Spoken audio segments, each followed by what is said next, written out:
Hey guys, welcome to my channel. My name is Jessica, and today we are going to be going through my completed bingo card for the Our Fantasy Bingo Challenge.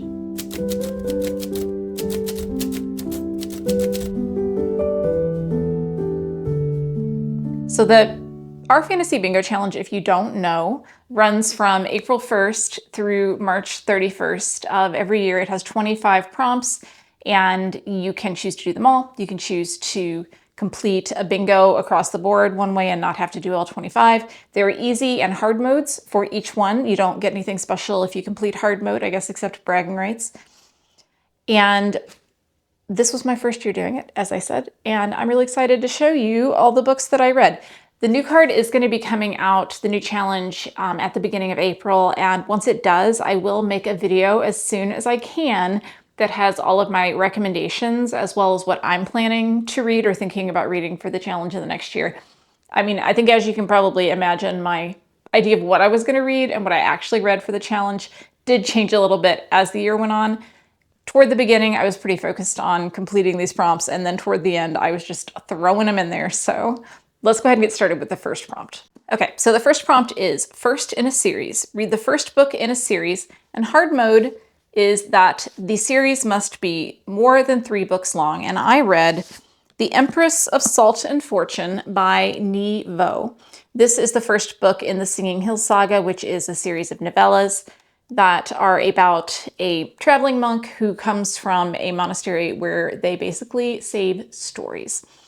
I have read 2 of these, actually. I've read book 1 and I've read book 5, which is where we are right now in this series, and I know the author is planning to write more, so this is definitely more than 3 books, definitely counts for the challenge and for hard mode, and I would really recommend this book if you're interested in just picking up something that has beautiful writing and is also not too long. Square 2 in that first row is alliterative title. Read a book where multiple words in the title begin with the same letter. For example, Legends and Lattes, Children of Blood and Bone. Hard mode says the title has 3 words or more that start with the same letter, and I did do hard mode for this one, and I read A Short Walk Through a Wide World by Douglas Westerbeek. I love this cover.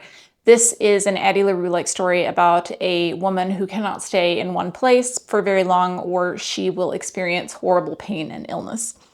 It's a little bit of a magical realism tale. I wouldn't say that it's super duper fantasy based, but it is definitely, there is a mystery. There's definitely some magic going on, so it definitely counts.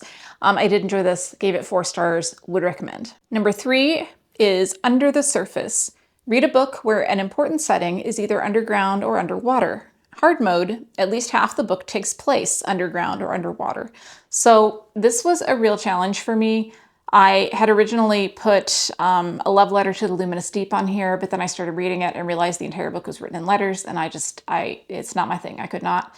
So I put that down. I didn't have anything for it, and then I realized that I had read a romance novel that contains a fantasy element that actually I think would count for this, and that is Last Stop by Casey McQuiston. This is the story of a love story between a young woman and another young woman who, for reasons that you will find out in the story, only seems to exist on the subway. So one of the characters only on the subway, the only way they interact with each other on the subway. As you can imagine, a lot of the book takes place on the subway. Do I have proof that it's more than 50% of the book on the subway? No. But I feel in my heart that 50% of this book was on the subway, so I am counting it for hard mode. Also, I did not care for this book. Please do not take my putting it in here as a recommendation, because I actually gave it a real poor rating and don't recommend it. Okay, now we have square number 4, criminals. Read a book in which the main character is a criminal. They could be a thief, assassin, or someone who commits mail fraud. Hard mode is that it has to feature a heist. And I am excited to say that I read, finally, 6 of Crows by Leigh Bardugo. The main character of this book is, in fact, a criminal, and the entire book is basically a heist, right? I read this, and I also read the sequel, Crooked Kingdom, this year, and I adore them so much. They shot right to the top of my list. I had such a great time reading them, and if you have not read the 6 of Crows duology, I don't know what you're doing with your life because these books are so good and I can't think of anybody that I've recommended them to who has not absolutely loved them. Square number 5 is dreams. Read a book where characters experience dreams, magical or otherwise. Hard mode, the dream is not a mystical or unusual dream, just a normal dream or nightmare. And I read The Hacienda by Isabel Cañas. This is a kind of a gothic horror story about a young woman who ends up on this isolated Mexican estate and all of the things that are very, very wrong there. But she does have dreams that are normal dreams, so it does count for hard mode. I love this book. I gave it 5 stars, and I probably would not have read it without the challenge. I saw somebody recommending it somewhere on our fantasy that this would count because this is a hard one for me because how do you know if a book's going to have dreams in it? But they said this one did, and it did, and it was so, so, so good. So highly recommend this one, hard mode for that square. Now we are on to the second row. In the second row across, we have square number 6 entitled Animals. Read a book that has an animal in the title. The animal in the title does not have to appear in the story. Hard mode. The animal in the title is a fantasy or sci-fi creature, such as The Last Unicorn, Leviathan Wakes, or the Kaiju Preservation Society. If I had read Leviathan Wakes in April or later, that would have been perfect, but I think I read it in February last year, so I couldn't use that. So hear me out on this one, okay? Because I had to Wikipedia to see if I thought it would count, because I kind of shoved this one in here at the end. So I am going to count A Master of Djinn by P.J. Lee Clark. So I went on Wikipedia and I looked up what a djinn is according to mythology, and it says, although usually invisible, djinn are supposed to be composed of thin and subtle bodies and can change at will. They favor a snake form, but can also choose to appear as scorpions, lizards, or humans. So I am going to count this for entitled animals. Do I think a djinn is exactly an animal? Well, they said it's a snake in Wikipedia. I would not say the ones in this book. They are mostly appearing in human form, but I just really wanted to get hard mode. I do have another book that I could use for if I didn't want to get hard mode, but I really wanted to get hard mode on this one, so we're going to count it. And this was a really good book. It was, I think, a 4.5-star read for me. A really good kind of steampunky fantasy set in an alternate history version of Cairo where djinn live among us. It was very good. All right, then we have square number 7, which is bards. Read a book in which the primary protagonist is a bard, musician, poet, or storyteller. Hard mode, character is explicitly called a bard. So I had some options here, but I really was mad because I wanted to do hard mode, but I didn't want to read any of the books that I could come up with where the character was explicitly a bard. So I ended up, you can change out one square with a square from a different challenge, a different year. So this is the one I changed. And the one I changed it to is from 2023. Horror. Read a book from the horror genre, hard mode, not Stephen King or H.P. Lovecraft. So this was a pretty easy square. And I used September House by Carissa Orlando, which I'm going to tell you guys is the best haunted house story that I have ever read. And if you haven't read it, 5 stars all the way. It was so, so scary and so good. So my next square, we're on square number 8, is Prologues and Epilogues. Read a book that has either a prologue or an epilogue. Hard mode, it must have both. And my pick is going to be Harrow the Ninth by Tamsin Moore. I'm pretty sure that I could have also done Nona the Ninth because I'm pretty sure that has both also, but this one definitely does because I just checked. I love this series. I started reading and read all 3 books that are out so far in the past year, and they were all amazing and so different from each other. Harrow was the hardest to read. If you're reading this series and you get to Harrow the Ninth and you're confused, don't worry, you're supposed to be. It's by design, I promise. This was an excellent one, so that's going to be my pick for that. So now we have, let's see, number 9, self-published or indie. Self-published or published through an indie publisher. If a formerly self-published novel has been picked up by a publisher, it only counts if you read it while it is still self-published. Hard mode, self-published and has fewer than 100 ratings on Goodreads, or an indie publisher that has done an AMA with our fantasy. So I don't think this counts for hard mode because it does say indie publisher, but then I'm not sure. Does that also mean indie author? Because then it would count. Anyway, let me show you the book. So I read The Witch Would Not by Olivia Atwater. This is a Victorian ghost story, fantasy. I don't know, there's fairies. There's a lot of stuff in here. I thought it was so good. It is self-published. It definitely had, I think, about 600 ratings on Goodreads at the time that I read it, so it wouldn't count for hard mode in that way. Olivia Atwater has done an AMA with our fantasy. So if that's what the prompt means, then that's going to count, but otherwise it won't. And I'm going to have to seek clarification on that because I'm actually not sure because it is self-published. I think it would count, but we will see. This is a really great book if you love Gothic stories like Rebecca and Wuthering Heights and things like that. With fairies, you're going to definitely like this. Okay, number 10, Romantasy. Read a book that features romance as a main plot. Must be speculative in nature, but does not have to be fantasy. Hard mode, main character is LGBTQIA+, and I read Winter's Orbit by Everina Maxwell, which I gave 5 stars to and is now my favorite sci-fi romance of all time. I cannot recommend this book in this series enough. I think it is so good, and I kind of want to go in and read it again. And I also think these covers are so beautiful. Okay, so number 11, Dark Academia. Read a book that fits the dark academia aesthetic. This includes school and university, secret societies, and dark secrets. Does not have to be fantasy, but must be speculative. Hard mode, the school itself is entirely mundane. So this is the one that I 100% did not get hard mode on because I read Blood Over Brighthaven by M.L. Wong, which was a 5-star read for me. It's a fantastic book. If you haven't read it, you should definitely read it. One of the hardest hitting fantasies that I have read in quite some time, and it is also a standalone. So good. But it's not, it's definitely a magical school. So no good on hard mode on that. I was like, well, what if there'd been a new, like, one of the Ninth House books? Because that would have counted because she's at Yale. But other than that, I read like 4 Dark Academia books this year, and none of them would have counted for hard mode because they all have some kind of a magical school. Okay, then moving on. Square 12, Multi-POV. Read a book that has at least 3 point of view characters, hard mode at least 5. So I'm going to count Caliban's War by James S.A. Corey. This is book number 2 in The Expanse, and it has 5 POVs if you count the prologue, which I do. So 5 POVs in this book. And this is the second book in The Expanse. I am now on book 5. I started reading them in January of last year.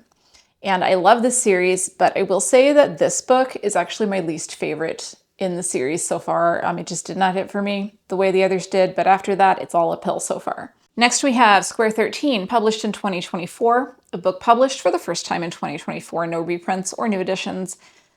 Hard mode, also the author's first published novel, and my pick is Someone You Can Build a Nest In by John Wiswell. This is like a cozy horror monster love story. It's very funny, it's very gory, it's very dark. It is the author's first book. It's fantastic, and I am so excited to see what he does next because I thought this book was really special and I haven't been able to stop thinking about it all year. And if you like horror and you like cozy things, I feel like you would like this book. Okay, Square 14, Character with a Disability. Read a book in which an important character has a physical or mental disability. Hard mode, a main character has a physical or mental disability. So I chose Oathbringer by Brandon Sanderson for this. I'm not going to tell you which character it is because I feel like that's like the tiniest of spoilers if you haven't read the whole series, but there's definitely in one of the main characters a definite mental disability, mental illness. So that's definitely going to count for that. Okay, number 15, published in the 1990s. Read a book that was published in the 90s, hard mode. The author has also published something in the last 5 years. So my pick for this, if you haven't been on my channel lately, I must show you this amazing cover. I read Barrier by Lois McMaster Bujold. Check out the 90s cover magnificence on this thing. This is a bind up of 2 novels. Barrier was published, I think, in 1994. It was in the 90s. And this is book, so it's, I think, book number 7 or something like that in the Vorkosigan saga. But it's the second one that I'm reading because the author actually recommends starting with these 2. And she published a book last year. So she has published in the last 5 years, and this is going to count. And this was a hard one for me because I don't read a lot of classic or older fantasy. So I was very challenged. I did have a second choice book, but ultimately decided to go with this because I was wanting to get into the series. Do I love it? It's fine. It's fine. There's nothing wrong with it. But so far it hasn't really gripped me, but I am planning to keep going and read some of the Miles books because I know he's the actual main character of the series and see if that turns it around for me. Okay, fourth row, last row. Orcs, Trolls, and Goblins, oh my. Read a book featuring orcs, trolls, and goblins, hard mode as a main character. So I read The Goblin Emperor by Catherine Addison, which has a half goblin as the main character, as the emperor in the title, and I thought it was quite good. I really enjoyed it. Very different kind of almost cozy political fantasy. Would recommend. Number 17, space opera. Read a sci-fi book that features a large cast of characters and has a focus on social dynamics, which may be political or personal in nature, set primarily in space or on spaceships. Hard mode, written by an author of marginalized gender identities, such as women, trans, or non-binary. So I read A Long Way to a Small Angry Planet by Becky Chambers. And I'm going to be honest, guys, like it was not my favorite book that I've ever read. Cozy sci-fi is sometimes hard for me to get into, but I'm glad I read it. Am I going to continue the series? I'm not planning to right now, but I could change my mind. Okay, and then we have number 18, author of color. Read a book by an author of color. Hard mode must be a debut novel that was published in the last 5 years. So I read Ling Hun by Ai Zhang. This is the author's first published work, I think, that is longer than a short story, so it's going to count. It is a novella. This is a very, very strange book. It is about basically a neighborhood where if you buy a house in this neighborhood, it calls your deceased relatives back to you, and there's a lot of weird stuff about the competition for the houses in this neighborhood, and I don't know. It's a strange, strange book. I kind of liked it, and I kind of didn't like it, but it's going to count for hard mode. Okay, then at number 19, we have survival. Read a book in which the primary goal of the characters and story focuses on survival, surviving an apocalypse, surviving a war, surviving high school, etc. Hard mode, no super viruses or pandemics. I read, the only book I read twice this year, The Cautious Traveler's Guide to the Wastelands by Sarah Brooks. This is a story about a train that travels through the trans-Siberian wasteland after something mysterious has transformed all the creatures and things like that into alternate versions of themselves, shall we say. And it's about a bunch of people surviving this train journey, so definitely about survival, definitely not a pandemic. Or a super virus. At least I don't think so. It's a little bit closer to magical realism, actually. So I really enjoyed this. Read it twice. Would recommend. Don't think it got enough hype. Then number 20, judge a book by its cover. Choose because you like the cover. Hard mode, pick the book based only on the cover. No reading the blurbs. So I picked up Night of the Living Cat. I'm going to show you the cover for my choose a book based on the cover. So this is a manga. And I was on a book crawl and we went to the manga store, and I don't know anything about manga, but I wanted to buy one. So I was like, they had a section that was just cats, and I was like, that one. I'm going to buy that one. And it is actually quite good. I really enjoyed it. And I'm going to get the other volumes and, you know, read some more about the zombie apocalypse where instead of zombies, we all turn into adorable cats. And I said that was the last row, but this is the last row. Number 21, set in a small town. The primary setting is a small town, hard mode. The small town can be real or fictional, but the broader setting must be our real world and not a secondary world. So this is another one where I'm going to slot in a book that's probably more romance, but has a fantasy element to it. And that's going to be A Novel Love Story by Ashley Poston.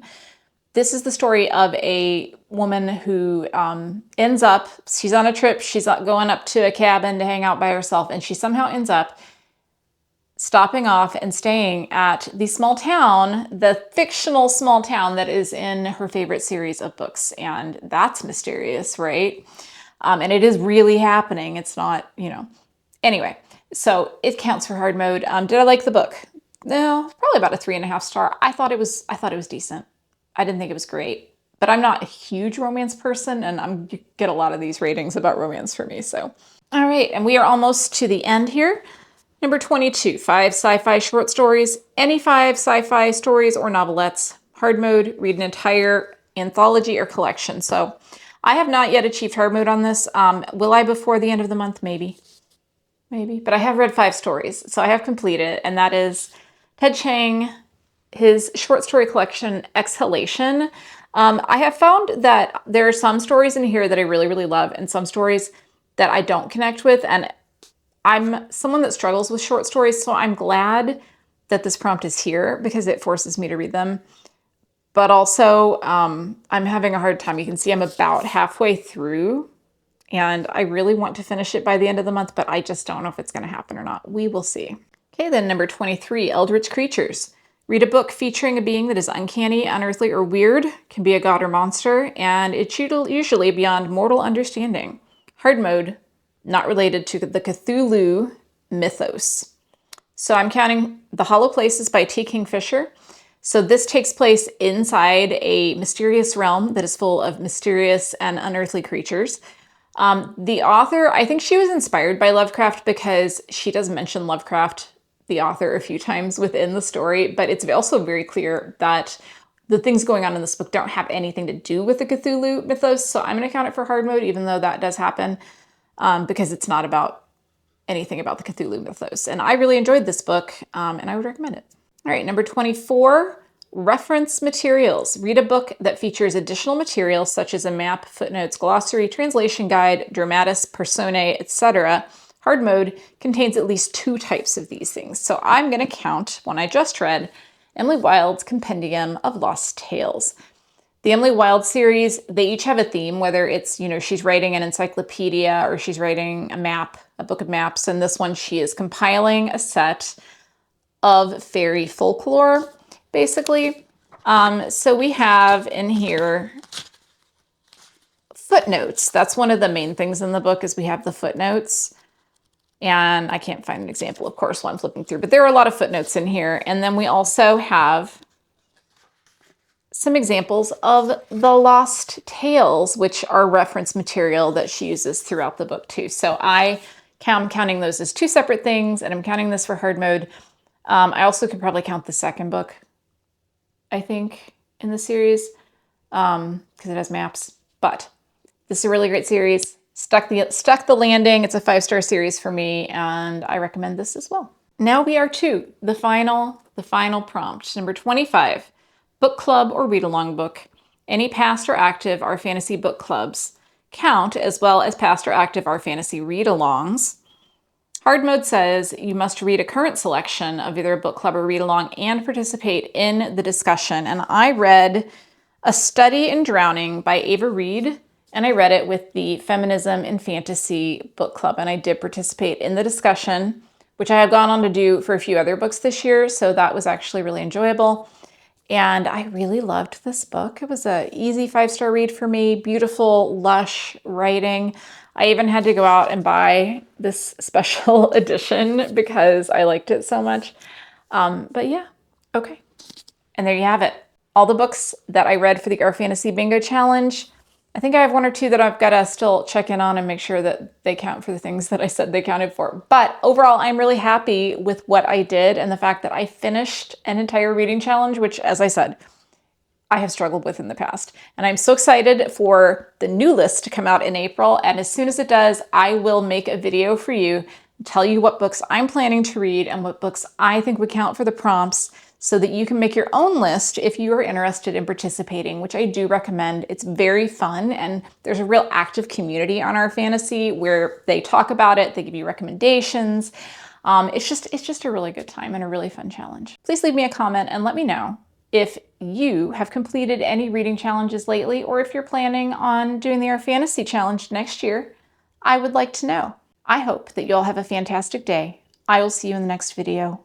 Goodbye.